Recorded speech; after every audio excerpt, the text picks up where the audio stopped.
हम दोस्तों, कैसे हैं आप सभी। मैं बिहार की बेटी, झारखंड की बहू सीमा आप सबों का मास ब्लॉग में बहुत बहुत स्वागत करती हूं।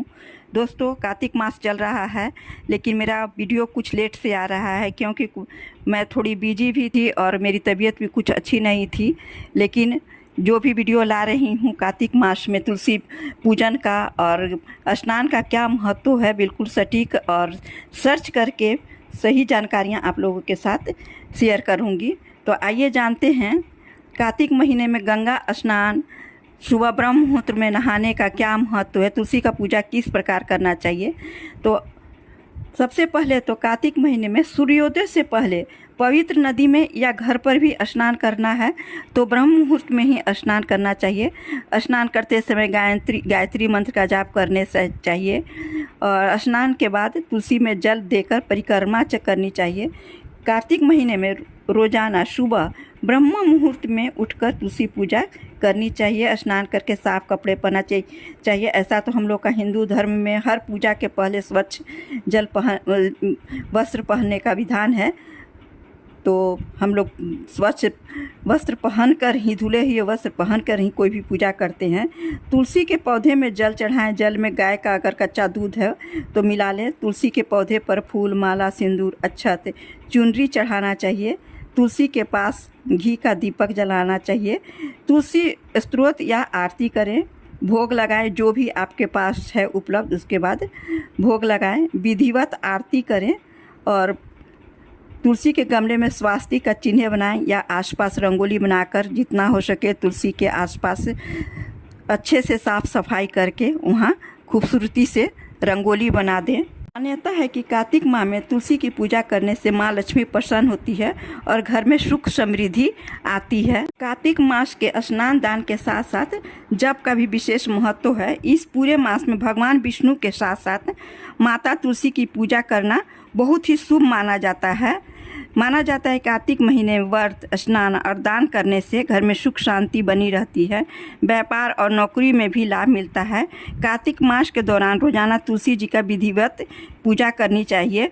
माना जाता है कि भगवान विष्णु को तुलसी जी बेहद प्रिय हैं। इसी कारण कार्तिक मास में शालिग्राम के रूप में भगवान विष्णु और तुलसी का विवाह भी किया जाता है। इस माह में तुलसी जी की विधिवत पूजा करने से हर तरह के दुखों का छुटकारा मिल जाता है।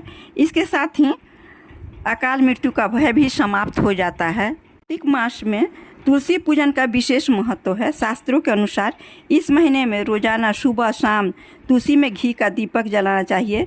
साथ ही इस महीने में तुलसी का सेवन करना भी शुभ माना जाता है। कहा जाता है कार्तिक मास में शरीर पर तेल नहीं लगाना चाहिए। पौराणिक मान्यताओं के अनुसार रविवार के दिन जगत के पालनहार भगवान विष्णु के लिए तुलसी माता निर्जला व्रत रखती हैं। इसलिए रविवार के दिन तुलसी में जल देने से उनका व्रत खंडित हो जाता है। इसलिए रविवार को तुलसी जी में जल नहीं देना चाहिए। कार्तिक स्नान और कार्तिक मास को मानने वाले लोगों को क्या नहीं खाना चाहिए, आइए इस वीडियो में ये बातें भी जान लेते हैं। तो कुछ काम निषेध माना गया है और कुछ नियम है। कार्तिक महीने में तामसिक चीज़ों का सेवन बिल्कुल भी ना करें। कहते हैं कि श्री हरि जल में निवास करते हैं, इसलिए भूल कर भी मछली ग्रहण नहीं किया करें। कार्तिक मास के दौरान बैगन, मट्ठा, करेला, दही, जीरा, फलिया और दालों का सेवन नहीं करना चाहिए।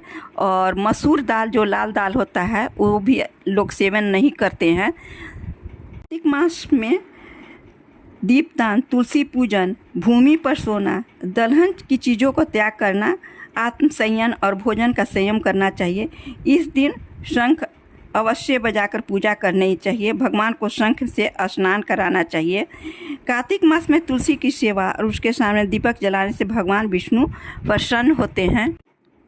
इस माह में गंगा नदी में स्नान करना अत्यधिक पुण्यदायी माना जाता है। तो यदि जिसके घर के पास गंगा जी हैं तो अवश्य स्नान करें। इस दौरान भगवान विष्णु के नामों का जप करें।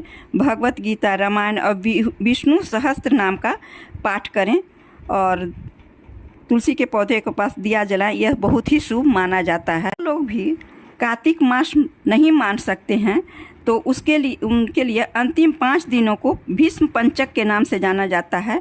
जो लोग कार्तिक मास के व्रत करने में असमर्थ हैं वे कार्तिक के अंतिम 5 दिनों में व्रत रख सकते हैं। इससे उन्हें पूरे कार्तिक महीने का व्रत का लाभ मिलेगा। यह व्रत एकादशी के दिन से शुरू होता है और पूर्णिमा के दिन समाप्त होता है। कार्तिक मास तुलसी जी और विष्णु भगवान के नाम से समर्पित है। तो इस माह आप विष्णु भगवान का ज़्यादा से ज़्यादा जप करें और तुलसी माता का जितना हो सके सेवा करें, उनका विधि विधान से पूजन करें। दोस्तों, यदि आप लोगों को मेरा वीडियो अच्छी लगी हो तो प्लीज़ लाइक, शेयर और सब्सक्राइब अवश्य कीजिएगा और अपने दोस्तों में, रिश्तेदारों में जितना हो सके ज़्यादा से ज़्यादा शेयर कीजिएगा। धन्यवाद।